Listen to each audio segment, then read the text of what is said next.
Karena petani ki ana sing dadi pengurus kelompok, sedangkan pirang SL diikuti sedikit nambah pengetahuan. Maka usul, Pak, tolong, Bapak memang zaman Orde Baru bisa swasembada pangan. Tapi jare kula hanya kecukupan beras. Karena apa? Dihitung, Pak. Petani hasilnya akeh tapi untungnya langka. Karena pupuk 3 kintal urea berapa? Dihitung untungnya petani sedikit.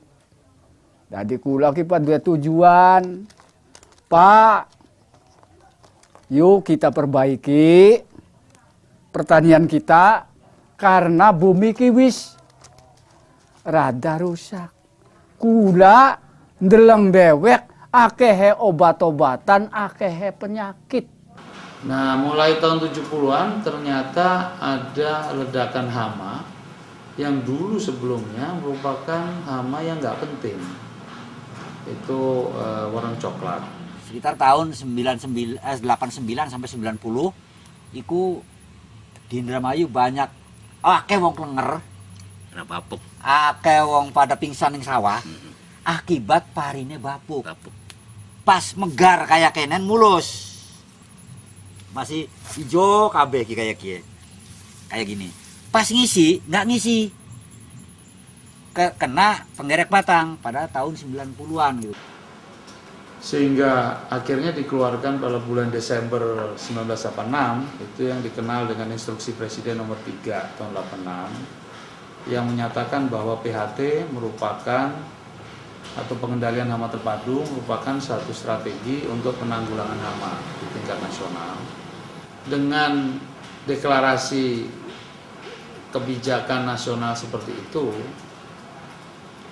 terjemahan di lapangan adalah penerapan program nasional pengendalian hama terpadu yang akhirnya lebih dikenal dengan pelaksanaan sekolah lapangan. Ya mulai ada SLPAT di Indramayu itu mulai tahun 92. Nah, saya sendiri kenal SLPAT di Kecamatan Lelea itu mulai tahun 96. Nah, ikut kegiatan SLPAT itu saya pertama adalah tergerak karena di dalam materi itu banyak sekali manfaatnya gitu ya. Dengan metode sekolah lapangan ini juga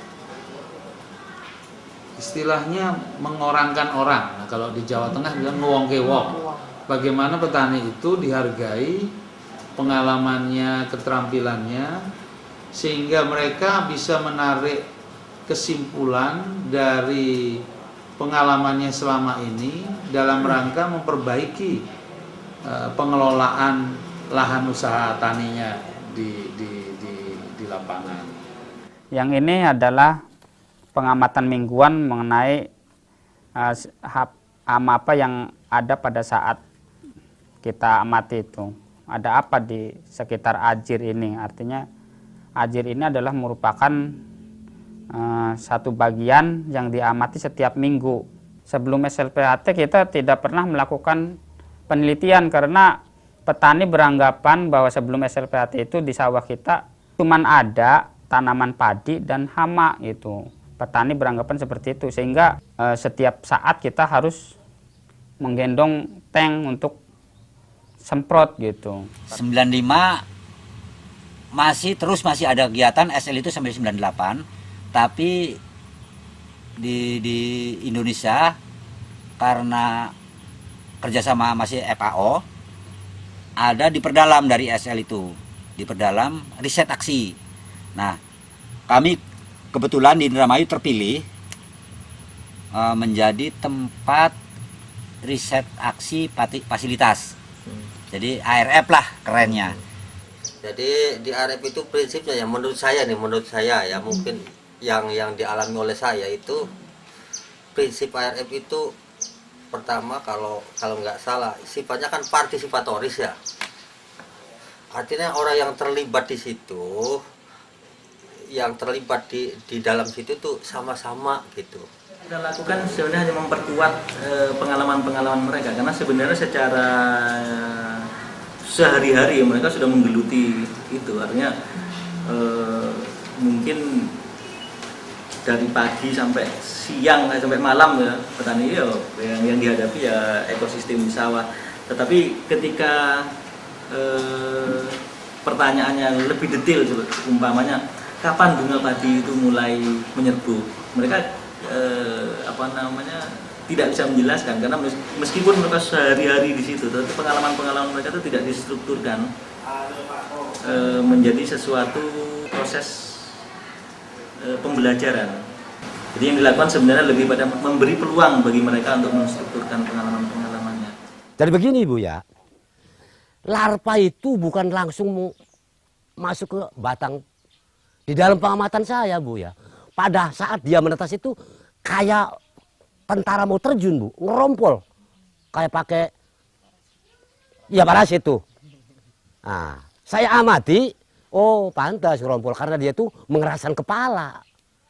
Kalau kepala sudah keras, sudah bisa menembus di batang padi kita, dia itu akan buyar sendiri.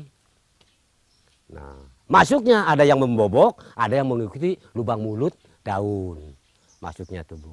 Mengapa saya tahu? Penelitian Bu, saya tuh terus diteliti sampai kemana ini, sampai mana. Nah itu. Saya melihat terjadi sedikit perubahan dari mereka menerima informasi menjadi mereka menyebarkan informasi. Bahkan PPL-nya sendiri pun kadang-kadang kalau mau penyuluhan tanya dulu. Orang laboratorium kabupaten aja sampai saya tarik, nggak percaya. Tarik ke lapangan, dilihat ke studi, baru tahu dia tuh, baru percaya. Tuh, taruh saya bilang Pak, semprotan hamparan ini 1 kintal pestisida. Tetap aja mati imagonya saja, mati penggerak batangnya saja, kupunya saja. Dia telurnya itu akan menetas. Kalau sebelum datangnya RF, setiap apa saja yang masuk ke KLN Sari itu dianggapnya bagus terus. Tidak ada seleksi. Termasuk di daerah-daerah lain begitu. Apapun kata mereka, kalau dianggap yang mendatangkan itu orang hebat, apalagi dari pertanian, itu dianggap hebat aja. Kalau di sini enggak Bu. Umpama regen katanya bagus. Sejauh mana sih kebagusannya? Jadi ada ujian dulu.